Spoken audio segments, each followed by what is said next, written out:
Aleluia, glória a Deus. Quero cumprimentar a todos com a graça e a paz do Senhor. Amém, meus irmãos? Vamos fechar os nossos olhos, vamos dar graças. Queremos cumprimentar também os nossos irmãos e irmãs que nos acompanham em suas casas, que lá de seus lares têm participado nas manhãs de domingo das nossas escolas bíblicas. Que Deus abençoe vocês e os alcance aí nos lares em que vocês se encontram. Nós vamos fechar os nossos olhos, vamos colocar o nosso coração, colocar a nossa vida diante do Senhor, pedindo uma bênção especial da parte dEle. Deus nos dá a graça, nos dá o privilégio de poder estar na sua presença, e nós de fato devemos aproveitar ao máximo esse tempo, essa oportunidade que Ele nos concede. Coloque o seu coração diante do Senhor. Pai, no nome de Jesus, nós louvamos, glorificamos, exaltamos e bendizemos o Teu nome, ó Deus, pelo privilégio, pela oportunidade que o Senhor nos dá de mais uma manhã de domingo, poder estar na Tua presença, Senhor, com o propósito de adorar o Teu nome por todas as coisas maravilhosas que o Senhor tem feito, tem realizado em nosso favor. Eu quero, Deus vivo, invocar o nome de Jesus, suplicar uma bênção muito especial por cada pessoa aqui presente, cada irmã que neste momento aqui se encontra, Senhor, aqueles que estão nas suas casas e que nos acompanham também nesta manhã, que a bênção, que a misericórdia alcance cada uma dessas vidas de modo sobrenatural. Obrigado, Deus vivo, porque o Senhor nos ama.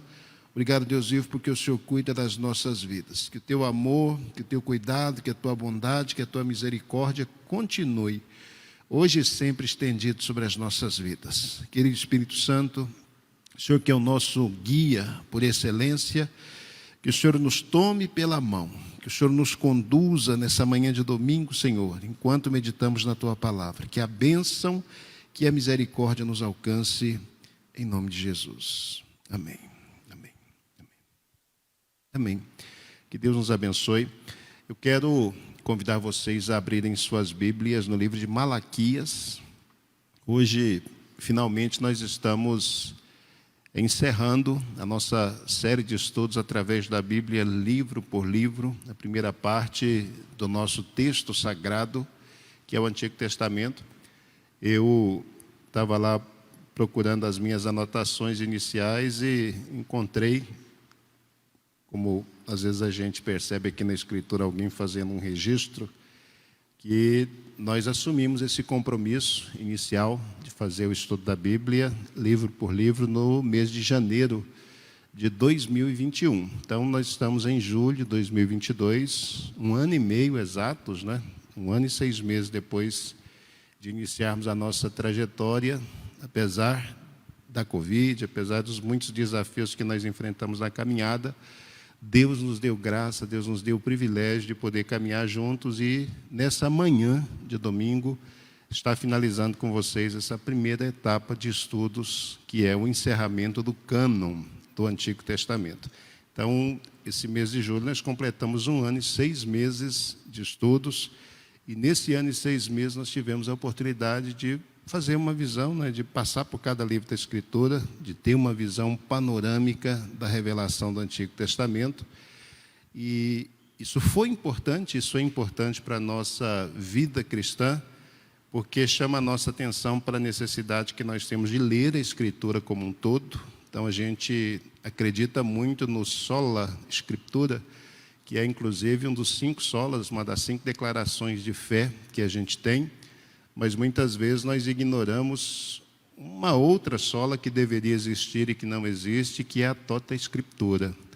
Não é apenas a Escritura, não é somente a Escritura, mas é a Escritura na totalidade. Nós cremos não apenas na Escritura, mas nós cremos na totalidade da revelação que está registrada na Escritura. Então, uma proposta de caminhar livro por livro é exatamente mostrar que não apenas a Escritura, mas que toda a Escritura é a palavra de Deus. Se toda ela é a palavra de Deus, então em cada livro nós podemos extrair, nós estamos extraindo aqui uma lição apenas, mas se a gente terminasse e depois retomasse os nossos estudos, lá no Gênesis novamente, nós perceberíamos a possibilidade de extrair outras lições, e se fizéssemos isso, nós iríamos continuar indefinidamente estudando a Escritura, e o resultado seria sempre o mesmo. A cada leitura, a cada ministração que se faz, nós temos uma nova luz da Escritura brilhando diante de nós.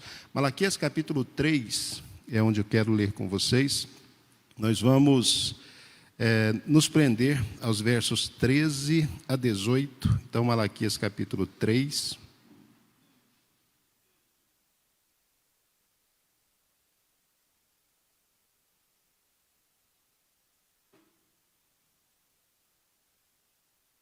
Malaquias capítulo 3, eu quero convidar você a fazer a leitura comigo dos versos 13 a 18, são esses versículos aqui que eu vou usar para direcionar a nossa leitura do texto sagrado desta manhã. Malaquias capítulo 3, versículos 13 a 18.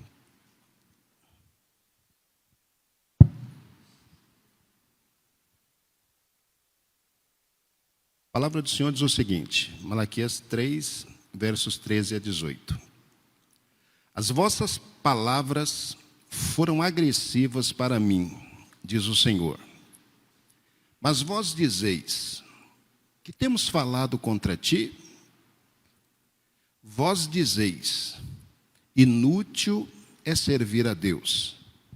Que nos aproveitou termos cuidado em guardar os seus preceitos e em andar de luto diante do Senhor dos Exércitos? Ora, pois, nós reputamos por bem-aventurados os soberbos. Também os que cometem impiedade se edificam. Sim, eles tentam ao Senhor e escapam. Então, aqueles que temem ao Senhor falam cada um com seu companheiro, e o Senhor atenta e ouve. E há um memorial escrito diante dele para os que temem ao Senhor e para os que se lembram do seu nome. E eles serão meus, diz o Senhor dos Exércitos. Naquele dia que farei, serão para mim particular tesouro. Poupá-los-ei como um homem poupa seu filho que o serve. Então vereis outra vez a diferença entre o justo e o ímpio, entre o que serve a Deus e o que não o serve.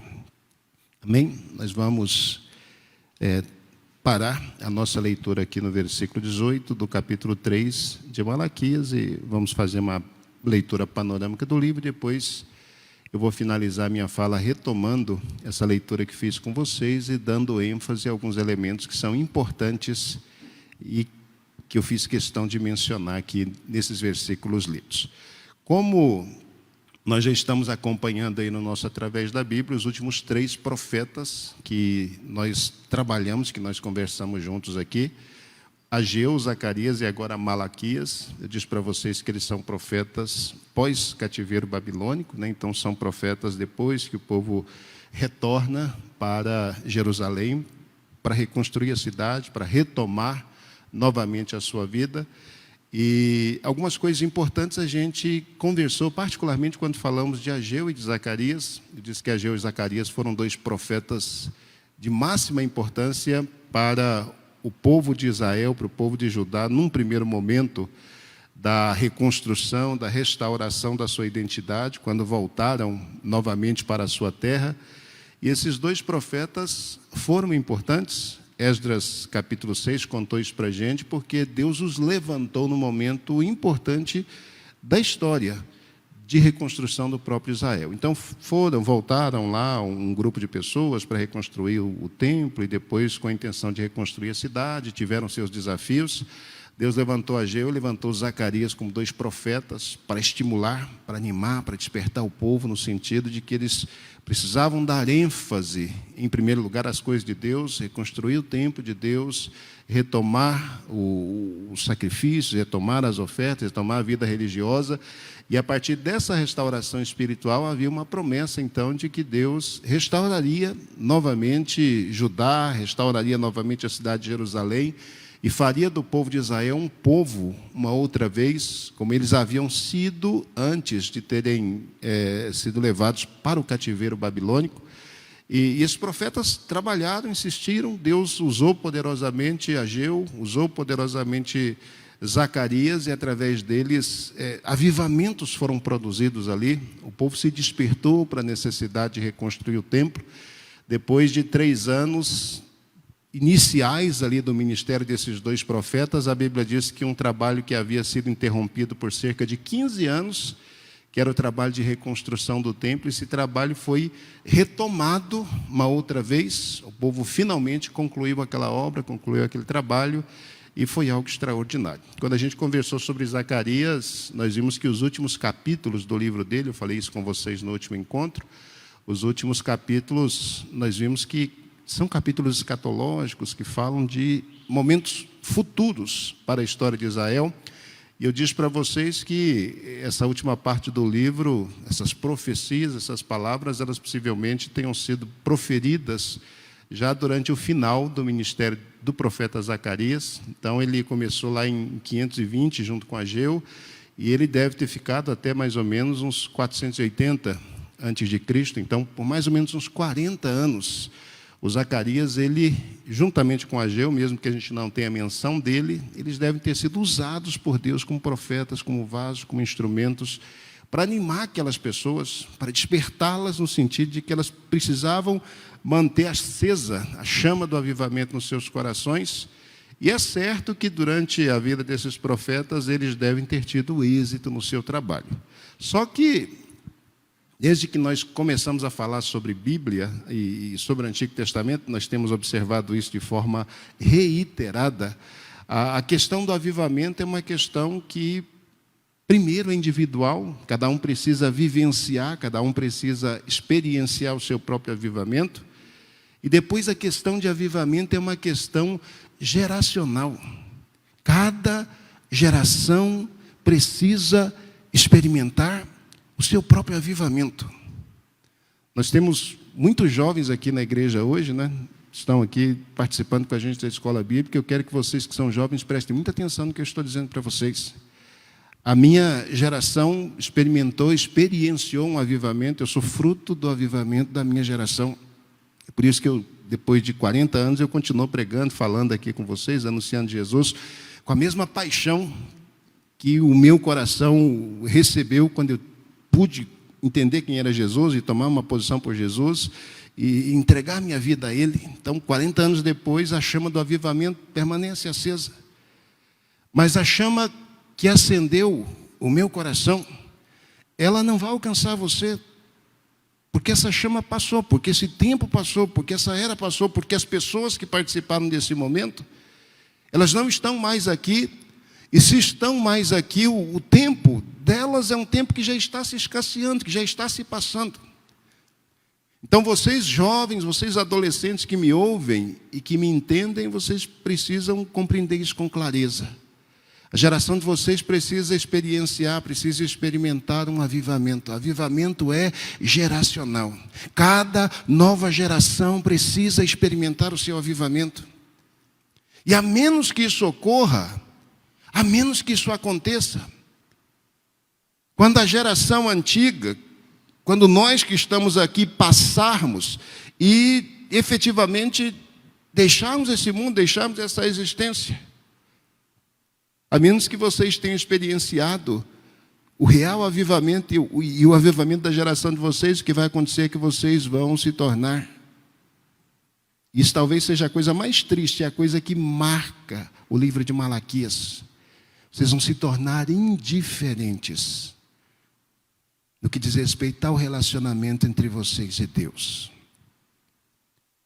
Avivamento. Ageu e Zacarias morreram.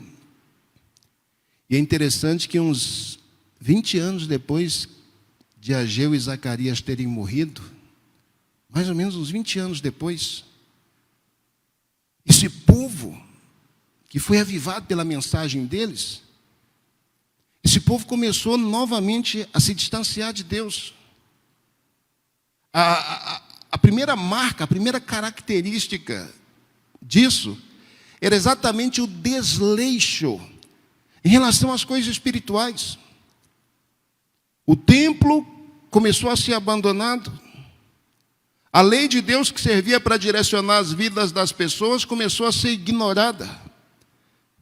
A função sacerdotal, que era a função que dava às pessoas a responsabilidade de compartilhar a verdade, compartilhar a lei, essa função começou a ser simplesmente desprezada e ignorada. Ignorada pelo povo e ignorada pelos próprios oficiais. Para aqueles que ocupavam essa função, essa posição. Os sacrifícios começaram a ser desprezados. A casa de Deus, as coisas de Deus começaram a ser deixadas para lá.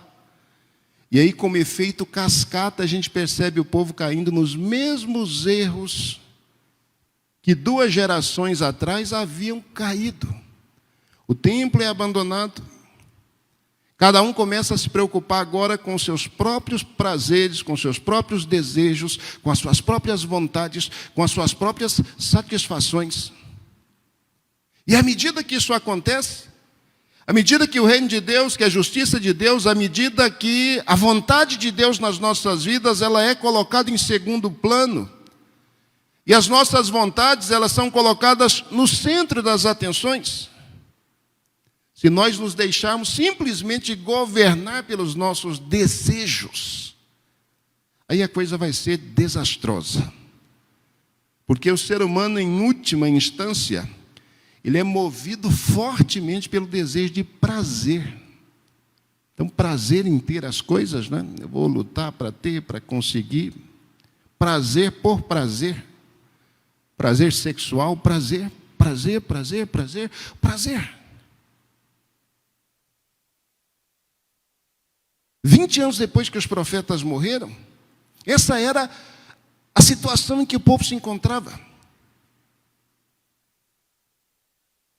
É tão interessante isso, que se eles morreram lá pelos anos 480, mais ou menos, 470, essas datas elas não são muito exatas. O fato é que mais ou menos uns 20, 22 anos depois, Deus tem que mandar uma outra pessoa para Jerusalém, para uma Jerusalém que já tinha que ter sido reconstruída, tem mais de 100 anos que esse pessoal está por lá, que já tinha que efetivamente ser uma cidade, já tinha que ter uma identidade própria. Deus tem que mandar para essa Jerusalém novamente alguém para primeiro cuidar da saúde espiritual daquelas pessoas.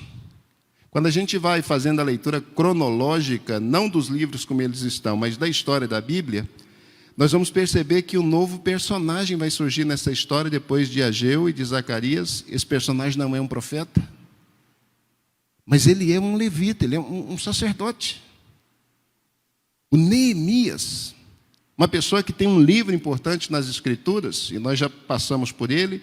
O Esdras, me desculpe, um personagem importante, nós já passamos por ele, já passamos por Neemias também, e o Esdras e o Neemias, eles são personagens que viveram no mesmo tempo, que têm uma importância enorme nesse contexto que eu estou compartilhando com vocês aqui. O Esdras é esse personagem que é levantado pós-avivamento de Ageu e pós-avivamento de Zacarias. E quando a gente faz a leitura do livro de Esdras, o que é que a gente percebe?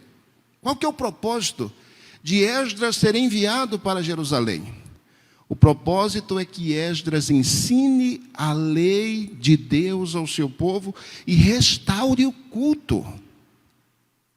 Existe templo, existem ofertas, existe um sistema sacrificial que funciona por ali.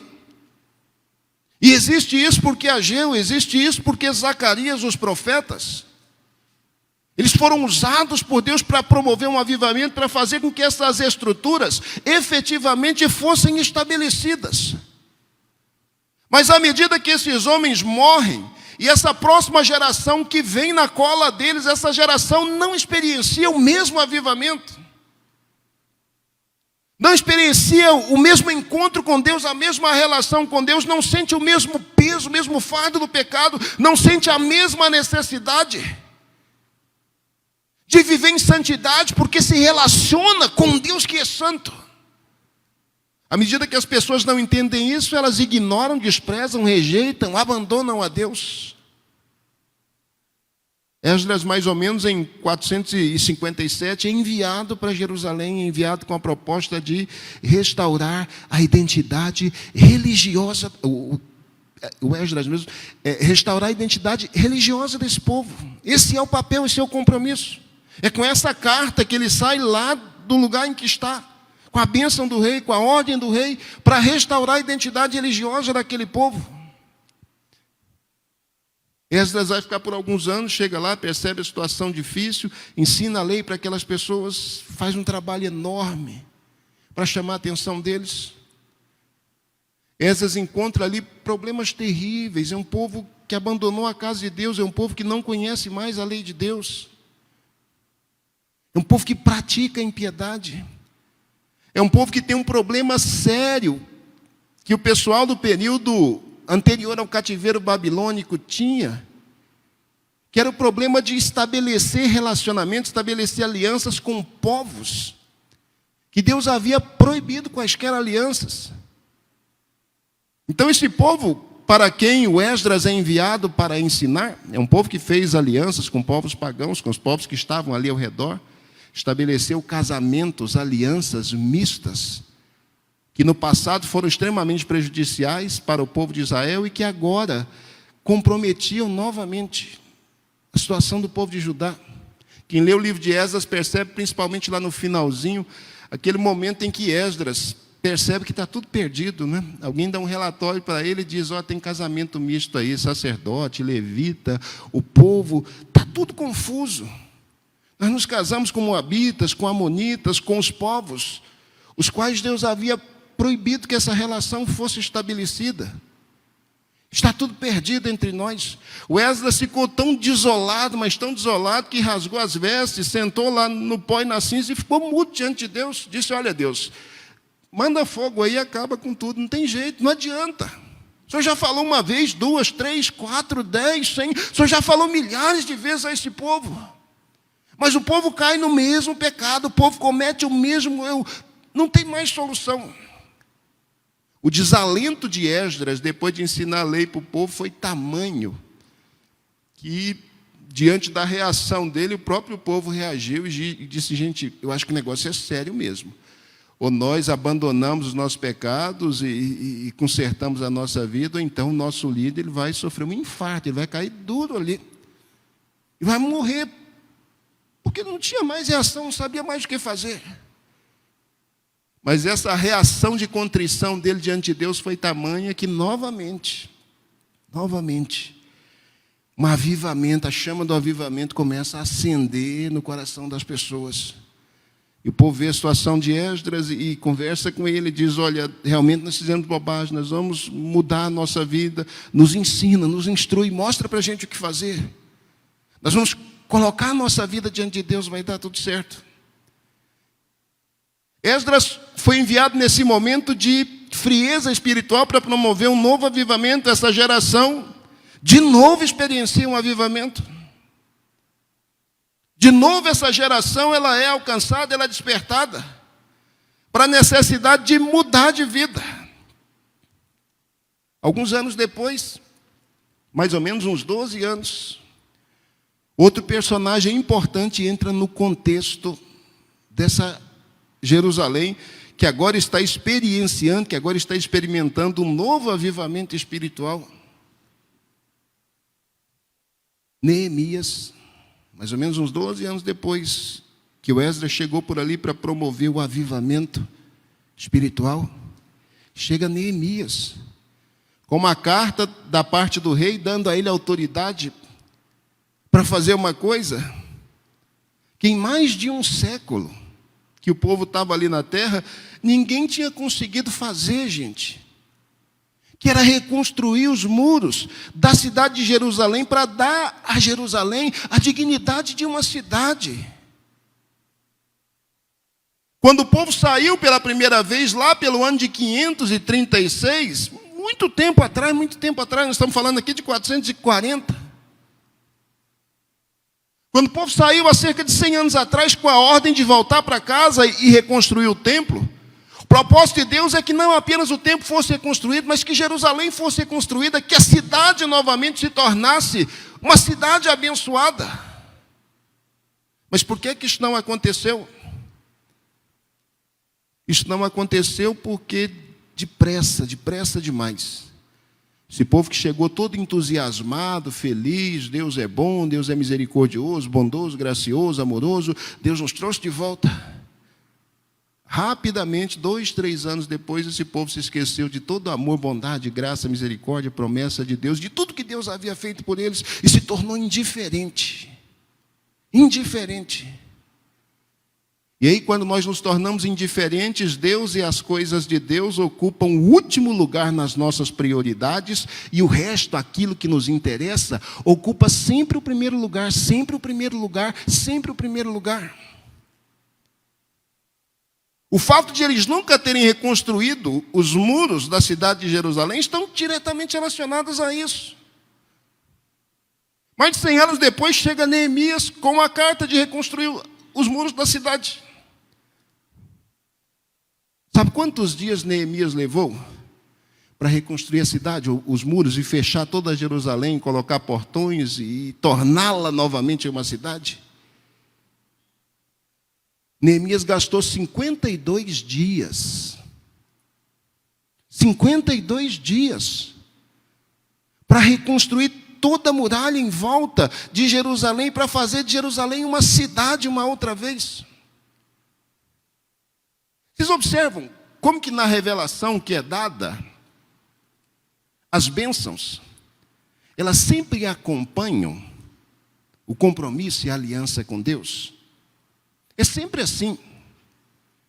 Não é assim, Deus, se o Senhor me abençoar, eu vou ser fiel. Não é assim que funciona. É o inverso. Você vai ser fiel e como resultado da sua fidelidade, eu vou te abençoar. É assim. Você reconstrói primeiro o templo, depois eu abençoo e você reconstrói a sua casa. Você reconstrói primeiro a sua identidade religiosa, a sua identidade, o seu relacionamento comigo. Depois eu reconstruo a sua identidade nacional. Na nossa caminhada com Deus, as coisas funcionam assim. Por que é que tem crente que a vida dele é frustração em cima de frustração, é fracasso em cima de fracasso, é derrota em cima de derrota? E ele está sempre naquela doce ilusão de que um dia Deus vai honrá-lo e vai abençoá-lo, e quando Deus fizer isso, desse dia por diante, ele será o crente. Sabe quando é que isso vai acontecer? Isso vai acontecer nunca. Você vai continuar descendo ladeira abaixo, e a menos que Deus tenha piedade e misericórdia de você, o seu fim vai ser trágico, vai ser dramático. Porque esse é um princípio inviolável da Escritura. Busque em primeiro lugar o reino de Deus e a sua justiça, e as outras coisas Ele vai acrescentar a você. O princípio é esse.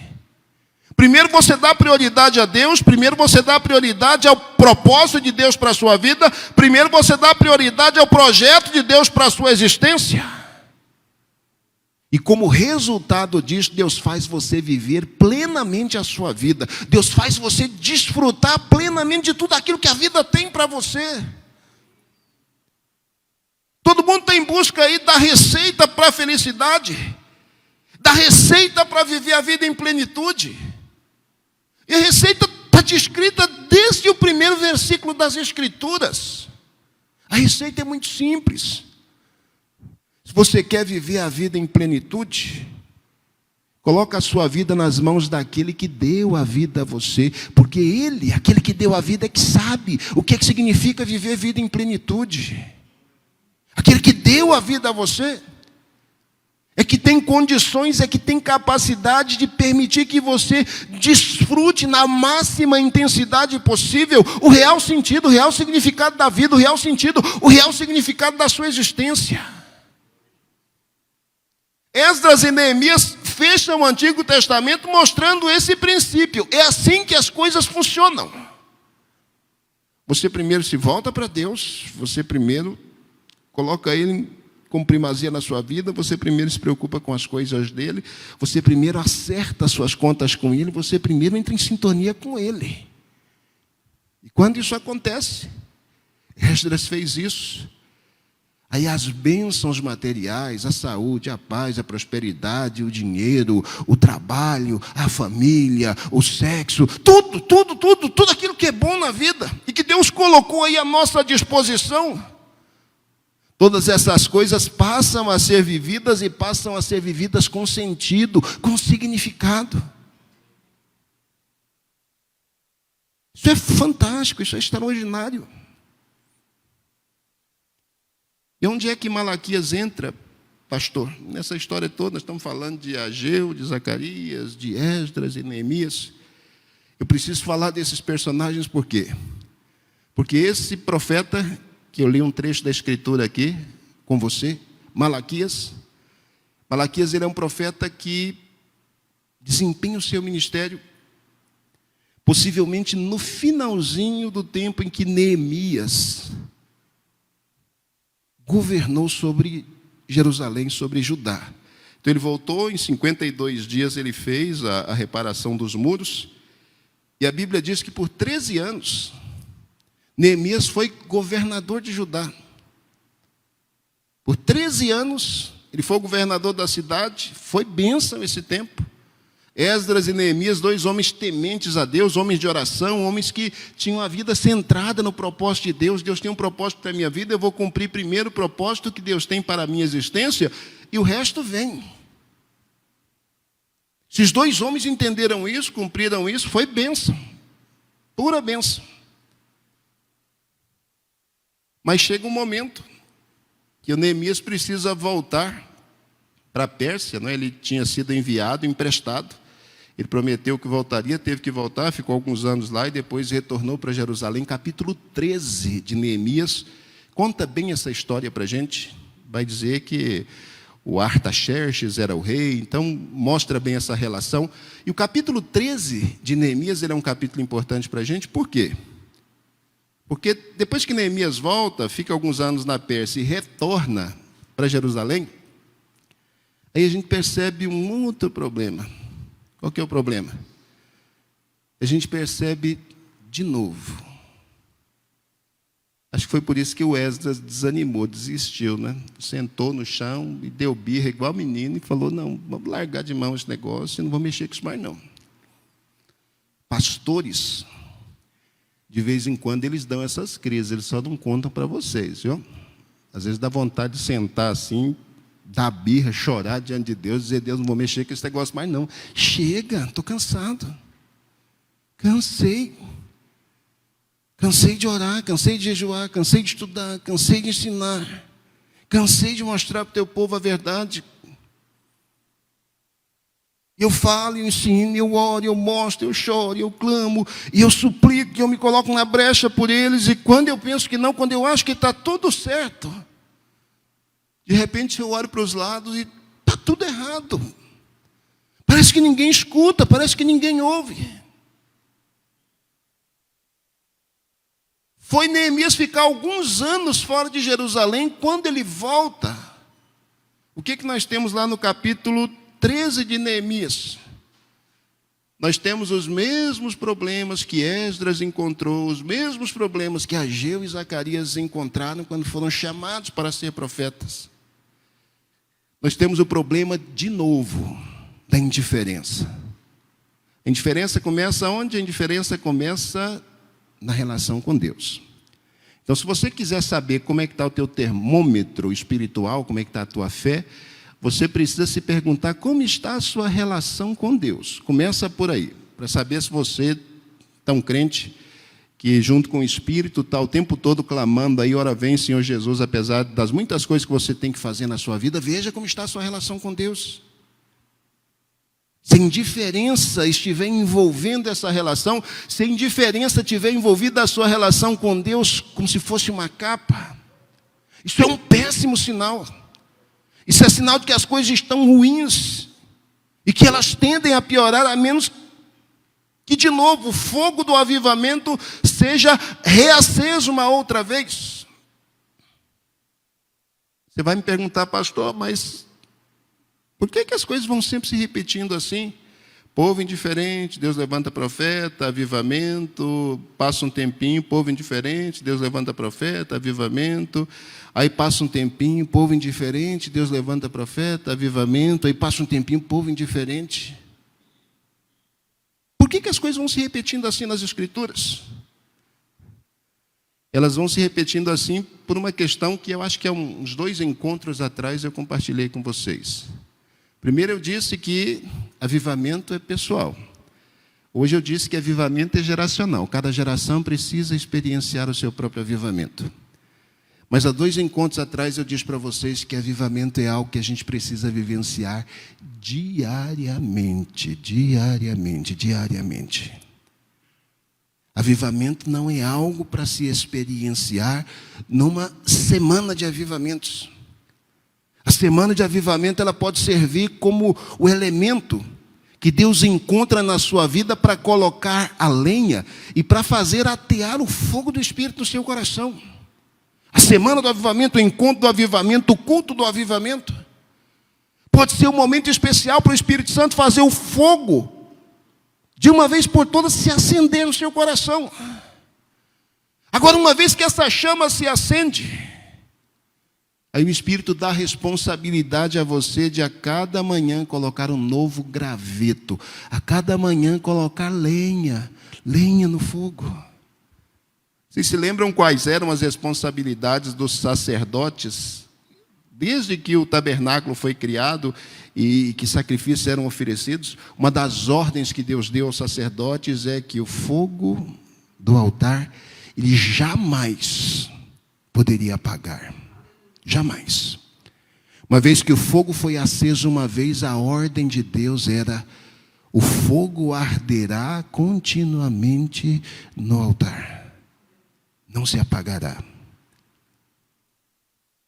E que mistério é esse? Como é que a gente faz para fazer esse fogo arder continuamente no altar? É colocando lenha, gente, todo dia. Toda manhã e toda tarde haviam sacerdotes responsáveis por colocar lenha no altar.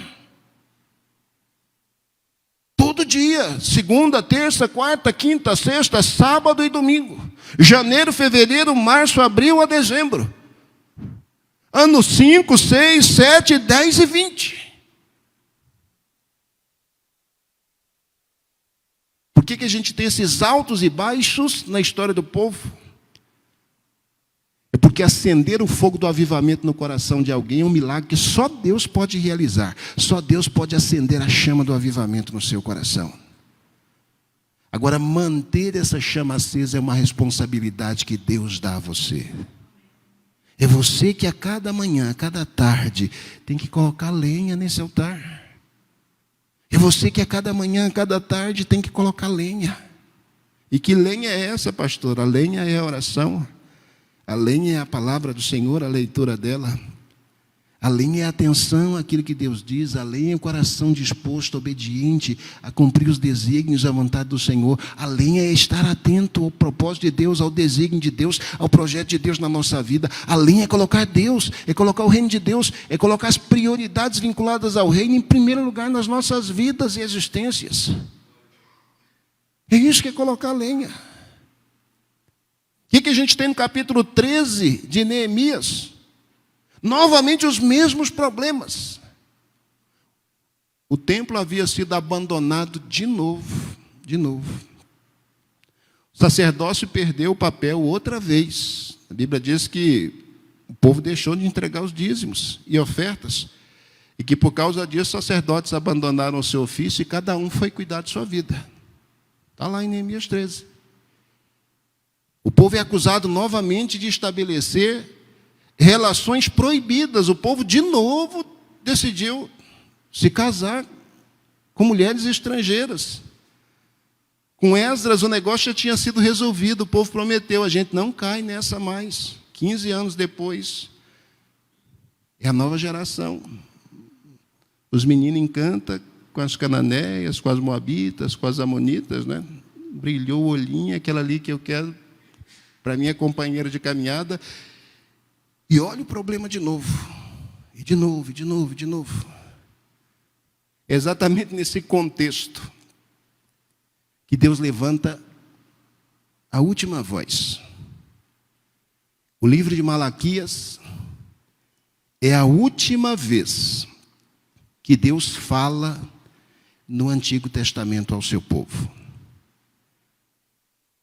Olha como começa esse livro, capítulo 1, versículo 1. Peso, a gente já viu essa expressão, não é? Massar, peso, oráculo, mensagem. Geralmente, quando o peso aparece, isso é uma palavra de juízo que está determinado. Então, complicado isso aqui. Peso, oráculo da palavra do Senhor contra Israel. Olha como Judá, pequeno Judá, é visto aos olhos do Senhor, agora já é visto como Israel, como povo de Deus. É nessa condição, por exemplo, que a gente vai conhecer Judá lá no Novo Testamento, é Israel, e durante a história dos séculos depois de Cristo, e até hoje a gente conhece Israel como Israel, mas esse Israel que a gente chama de Israel hoje, ele é oriundo desse Judá que foi restaurado, que foi reconstruído. Então essa é a palavra do Senhor contra Israel.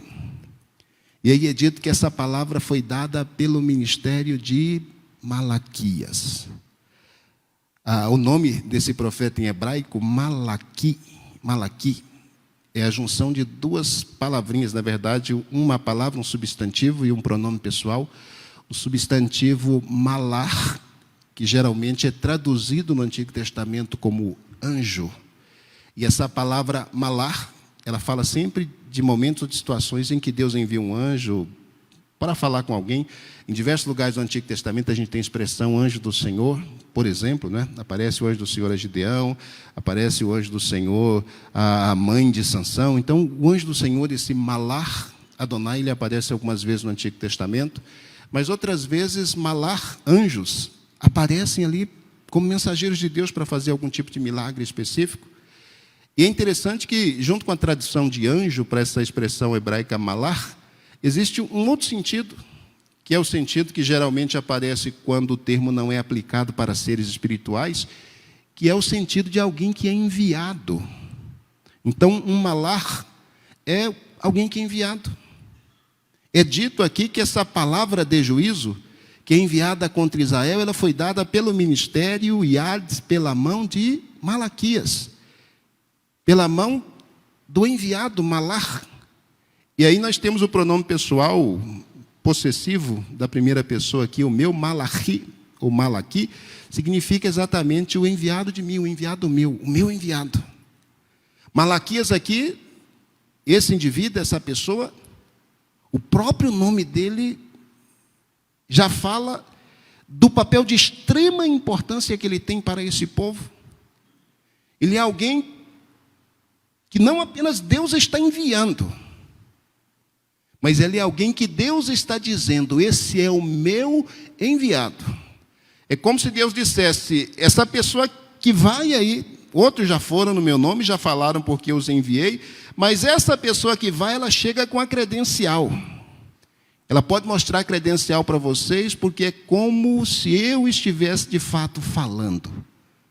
Malaquias, o meu enviado, significa exatamente isso. Malaquias é como se Deus dissesse, você, entre os homens, é aquele que me representa agora, enquanto você entrega esse peso, enquanto você entrega essa palavra. Você já pensou a responsabilidade desse homem? Dessa pessoa que é chamada por Deus, que é levantada por Deus, que é enviada da parte de Deus, para ser como uma espécie de ou representante em carne e osso de Deus, para falar coisas, e para falar coisas difíceis a esse povo. E aí, à medida que a gente vai fazendo a leitura dos 4 capítulos de Malaquias, aí a gente percebe a mensagem, o peso de Deus, o juízo de Deus que virá sobre o povo, e virá, esse juízo é um juízo inevitável. Ele é um juízo que vem, e Malaquias deixa muito claro, e que vem por causa do pecado da indiferença. Indiferença. Capítulo 1 do livro de Malaquias. A gente não tem como lê-lo todo, mas são só 4 capítulos, depois você pode ler em casa. você vai extrair assim, lições preciosas desse pequeno livreto das Escrituras, de 4 capítulos. O capítulo 1, ele fala, palavra de Deus ao povo a respeito da indiferença em relação ao grande amor de Deus. Se você prestar atenção, versículo 2, eu vos amei, diz o Senhor, mas vós dizeis, em que me amaste? Eu disse aqui que o nosso problema de indiferença, ele começa sempre na nossa relação com Deus, né? É assim que dá errado. Primeiro eu me torno indiferente a Deus, primeiro eu me torno indiferente às coisas de Deus, primeiro eu me torno diferente à minha espiritualidade. E aí o resto é consequência, o resto é ladeira abaixo. Capítulo 1 fala exatamente disso. O primeiro grande problema de indiferença, a respeito do qual o povo é chamado à atenção, é exatamente o problema da indiferença em relação ao amor de Deus. Tem cabimento um povo perguntar para Deus: Deus, no que é que o Senhor nos amou?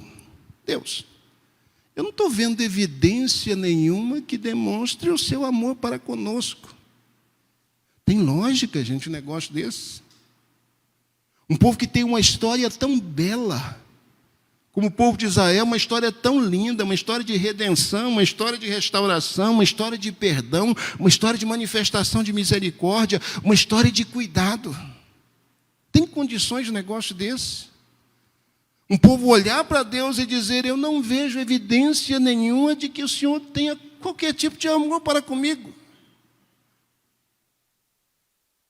Deus dá uma lição para eles, começa lá em Jacó e Esaú, mostrando que desde o ventre do primeiro descendente, Deus já começou a demonstrar amor. Deus ainda se dá o trabalho de falar a um povo indiferente, mostrando toda essa demonstração de amor que Ele tem. Então, capítulo 1 fala do amor, da indiferença em relação ao amor. Capítulo 2 fala da indiferença em relação à lei de Deus. Quando a gente, primeiro, perde o relacionamento com Deus. Segunda coisa que acontece é que a palavra de Deus, ela não tem mais valor para as nossas vidas. Enquanto a gente ama a Deus, enquanto a gente teme a Deus, enquanto a gente se relaciona com Deus, está muito claro para todos nós que a Bíblia é a palavra de Deus e que nós precisamos orientar os nossos passos, a nossa vida, de acordo com as orientações que ela nos traz.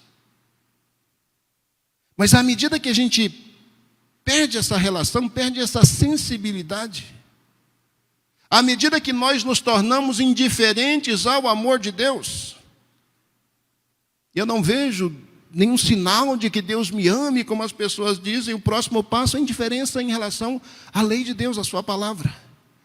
E aí o capítulo 2 é uma fala direta para os sacerdotes, o mensageiro do Senhor, o meu mensageiro, Malaquias, fala com os sacerdotes: e agora, ó sacerdotes, esse mandamento vos toca a vós. E aí tem toda uma palavra de maldição sobre os sacerdotes. Os sacerdotes são acusados de terem abandonado o sistema sacrificial. Está nem aí mais. Faz o negócio de qualquer jeito. Tem uma cesta básica que todo descendente de Levi precisa recolher semanalmente aqui, porque Deus ordenou isso. E se o cara for sacerdote, ele pode levar 2 cestas. E para ter o direito a 2 cestas básicas, o sacerdote precisa minimamente cumprir alguns rituais sacrificiais durante a semana. Aí o cara ia lá e fazia o negócio de qualquer jeito. Passava lá, carimbava o presente dele, o ponto, oferecia qualquer coisa diante do Senhor. Qualquer coisa, qualquer sacrifício. Esse menosprezo está vinculado à lei de Deus. Já não se leva mais a sério aquilo que Deus diz. Já não se leva mais a sério aquilo que Deus exige, que se apresente diante dele. Os sacerdotes aqui, eles são acusados por tratar a lei de forma leviana. Ninguém aplica mais a lei agora é utilizada de acordo com aquilo que cada um acha que deve ser. Então, para não ofender aquele ali, eu não vou tocar nesse assunto. Para aquele ali não ficar chateado, eu vou pular essa parte. Para aquele outro ali não ficar com raiva de mim, então eu não prego sobre isso. Para aquele outro ali não ficar ofendido, então a gente pula esse versículo aqui. Os sacerdotes começaram a ensinar uma lei à la carte. A gente ensina só as coisas boas e o resto deixa quieto, né? Sacerdotes são acusados. Até o versículo 9. No versículo 10, Deus chama a atenção do povo. Se a lei é esquecida, se quem era responsável por ensinar a lei já não está nem aí mais para a lei, já abandonou o templo, já abandonou os sacrifícios, já leva o negócio assim na barriga, de qualquer jeito. Você imagina o povo, aqueles que são guiados. O povo é acusado aqui no capítulo 2. Acusado diante de Deus. E uma das questões interessantes da deslealdade do povo aqui é exatamente aquele mal que o Neemias, lá no capítulo 13, chamou a atenção. Não é o povo se unindo a nações às quais Deus havia dito a Israel que não se unisse a elas. Tem um problema sério aqui no capítulo 3, no capítulo 2 de Malaquias, particularmente quando se fala ao povo, que é exatamente a questão do divórcio. Divórcio.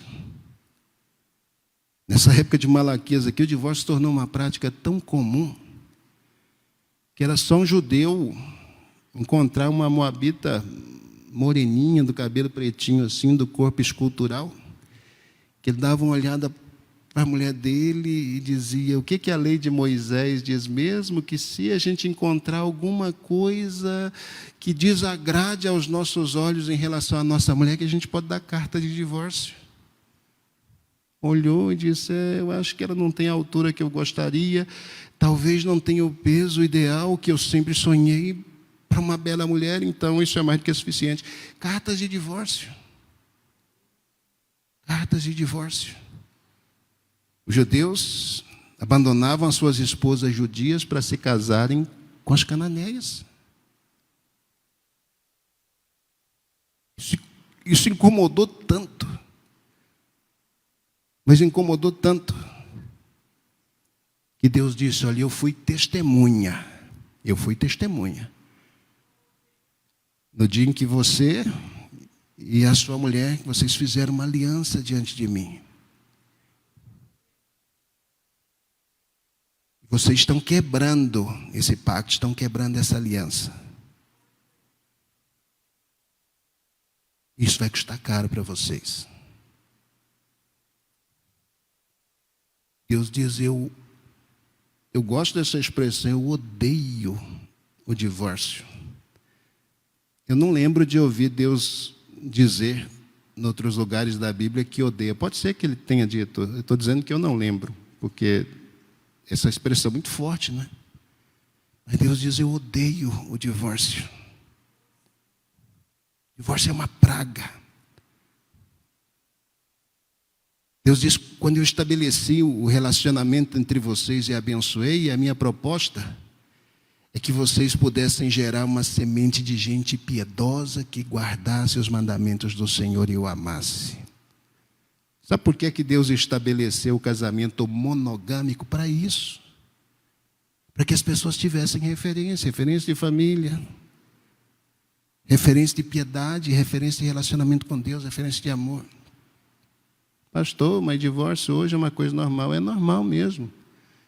Eu conheço 300 pastores que são divorciados, são pastores. Eu conheço 500.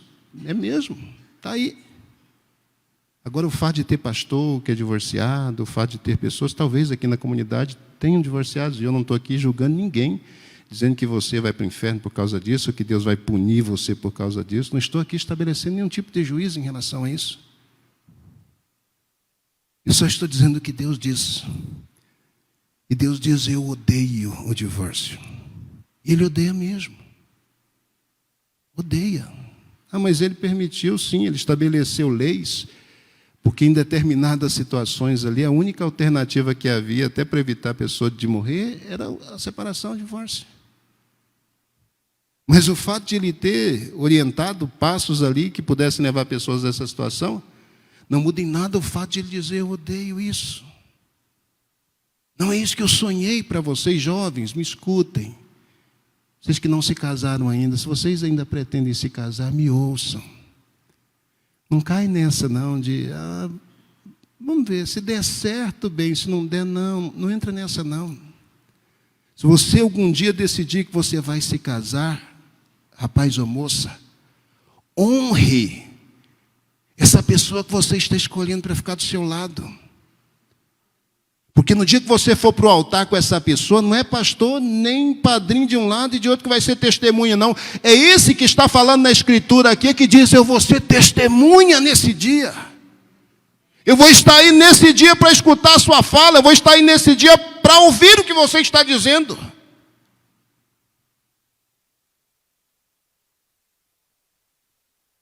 Se você pretende casar e se separar, deixa eu te dar um conselho: não se case. Pastor, o sangue de Jesus tem poder, não se case. Eu cada vez fico mais desanimado em fazer casamento, já fiz alguns. Quando me convidam, se eu puder dizer não, eu digo. E digo por quê? Porque eu não acredito no casamento, não, é porque eu acredito que eu digo. Eu digo porque as pessoas que se casam, elas não acreditam no casamento. Elas não acreditam. Está sendo dito, leia depois o capítulo 2 lá na sua casa direitinho, que você vai ver Deus chamando a atenção do povo e dizendo: está tudo errado. E sabe por que está tudo errado? Tudo começou com indiferença, não é? Primeiro, perdeu o relacionamento com Deus. Depois, a lei de Deus já não vale mais nada. Agora, são os meus desejos é que imperam. Se eu acho que essa ou que esse não me servem mais e que eu possa arrumar um outro, eu vou seguir meu rumo. E vai mesmo, e pode mesmo, você é livre. A Bíblia não te obriga, nem igreja, nem pastor, a viver com alguém, a se separar. Você é livre. Agora, se você está debaixo da orientação de Deus, aí você e ele sabem como caminhar. E se você não está também, aí você já sabe, né, como caminhar. Quando a gente vai para o capítulo 3, aí a gente vê de novo indiferença, não é? Mas aqui a gente tem os mensageiros de Deus que serão enviados. No capítulo 3, tem uma promessa: diz que eu envio o meu anjo, o meu malar, o meu mensageiro, que preparará o caminho diante de mim, e de repente virá ao seu templo o Senhor a quem vós buscais, o anjo do concerto a quem vós desejais. Eis que vem, diz o Senhor dos Exércitos.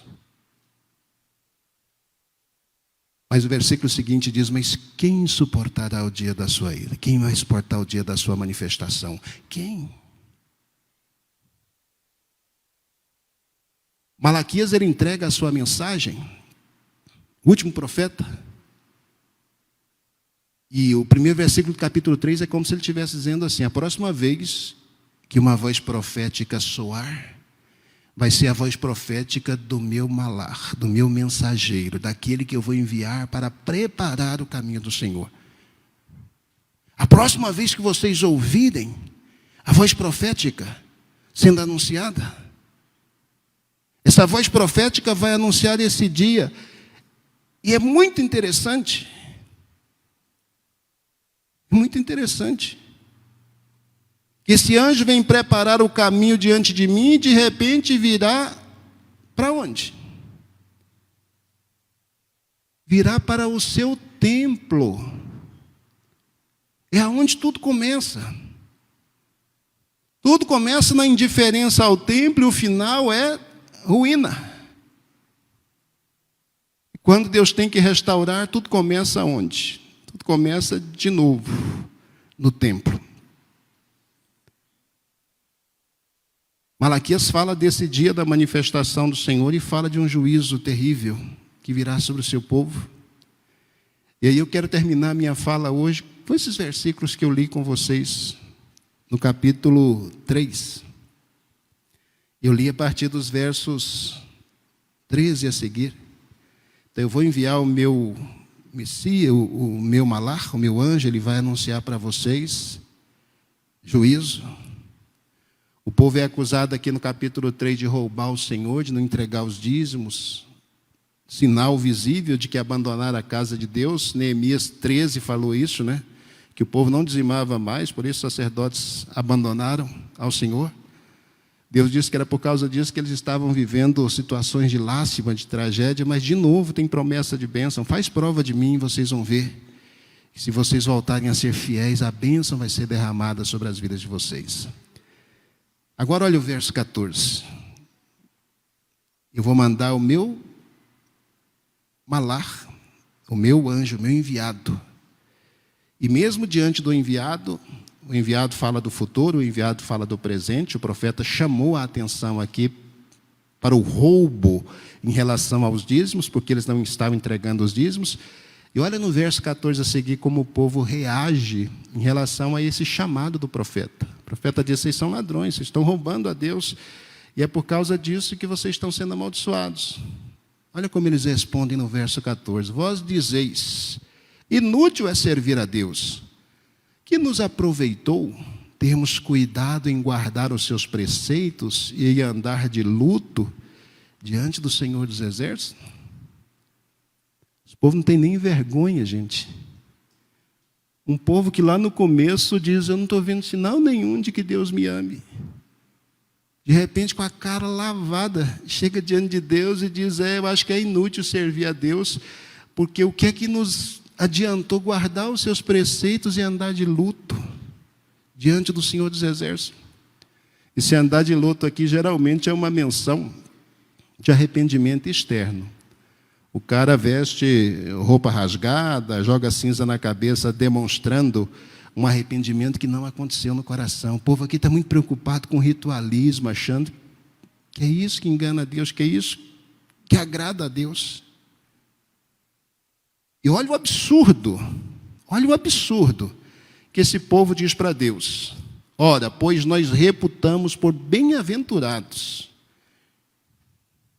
Bem-aventurado, feliz, sortudo é o soberbo, é a pessoa que confia nele próprio. Nós achamos que são bem-aventurados aqueles que cometem a impiedade, porque esses se edificam. Nós achamos que são bem-aventurados aqueles que temem a Deus, porque são esses que escapam. Você já pensou? Um cristão chegar à conclusão de olhar para um ímpio e dizer: sortudo é o ímpio.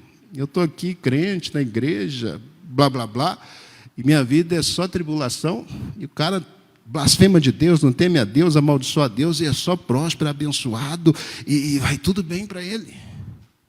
Isso aqui é o golpe de misericórdia daquele assim que já perdeu o rumo, e que perdeu o rumo assim, sem possibilidade de retorno. Quando chega nessa condição aqui, aí realmente está perdido, né? O livro podia terminar por aqui. Seria lamentável a gente olhar para esse povo e dizer: realmente Deus decidiu apagar esse povo da sua memória e dos seus registros históricos. Mas olha o que diz o versículo 6. Então, aqueles que temem ao Senhor. Tem um grupo que teme ao Senhor. Tem um grupo, tem um remanescente. Tem alguém em algum lugar que me escuta, que vai me escutar em algum momento. Tem alguém que teme ao Senhor. Então, aqueles que temem ao Senhor falam cada um com seu companheiro. Cada um olha para o seu irmão, anima o seu irmão e diz: vamos aguentar firme, vamos continuar, irmão. Não desiste não. Não desanima não, não perde a fé não. Não vamos desistir não. Parece que está tudo perdido. E por esse contexto que eu compartilhei com vocês aqui, se o Esdras estivesse lá de novo, aí o Esdras teria infartado mesmo, não é? Mas quem teme ao Senhor, olha um para o outro, para o seu companheiro, e anima o seu companheiro e diz: vamos continuar, Deus é conosco. E olha a reação disso. E o Senhor atenta, o Senhor fica de olho, o Senhor escuta as orações dessas pessoas. E é dito aí que há um memorial, que há um livro escrito diante de Deus para os que temem ao Senhor e para aqueles que se lembram do seu nome. Tem um livro diante dele. Se você é destes que teme ao Senhor, se você é destes que se lembra do nome do Senhor, o seu nome está escrito em memorial diante de Deus. Está escrito. É nesses tempos, em tempos absolutamente fatídicos, como os tempos em que Malaquias viveu, como os tempos em que nós estamos vivendo, em que a identidade de fé, em que a identidade cristã simplesmente se esfacela diante de nós e a gente, humanamente falando, não pode fazer quase que nada. Em situações assim que um companheiro anima o outro, um companheiro olha para o outro e diz: vamos continuar junto, Deus é conosco. E há uma promessa da parte de Deus para os tais. E a promessa é: eles serão meus, diz o Senhor. Naquele dia, vai haver um dia, naquele dia que farei, serão para mim particular tesouro. Poupá-los-ei como um homem poupa seu filho que o serve. E olha aqui, ó. Então vereis outra vez a diferença entre o justo e o ímpio, entre o que serve a Deus e o que não serve. Se você acha que não faz diferença, se você acha que é inútil servir a Deus, tudo bem, tudo certo. Você é livre para isso. Mas se você é daqueles que temem a Deus e que se lembram do seu nome, continue animando o seu companheiro. Continue animando a sua companheira. Porque o seu nome está em memorial diante de Deus. E vai haver um dia, é Ele quem promete isso, em que a diferença entre o justo e o ímpio será mais uma vez, outra vez, não é a primeira, mas será a última, em que a diferença entre o justo e o ímpio efetivamente vai se manifestar. Feche seus olhos, coloque o seu coração, coloque a sua vida diante do Senhor. Querido Deus, nós somos gratos. Nós somos gratos porque nós podemos encerrar essa série de estudos da Tua Palavra. E nós podemos encerrá-la com essa esperança, Senhor, nos nossos corações. Essa esperança de que, por pior que seja o momento em que nós estamos vivendo, que por mais escuros, por mais tenebrosos que sejam os tempos nos quais nos encontramos, nós temos uma promessa de que o Senhor vai sempre preservar aqueles que te temem. Nós temos uma promessa de que aqueles que permanecem temendo e honrando o teu nome, Senhor, nós temos a promessa de que os tais, eles estão em memória diante de ti. E de que naquele dia nós veremos, Senhor, nós veremos que realmente valeu a pena estar diante de ti. Obrigado, Deus, porque o Senhor nos ama. Obrigado, Deus, porque o Senhor tem cuidado de nós.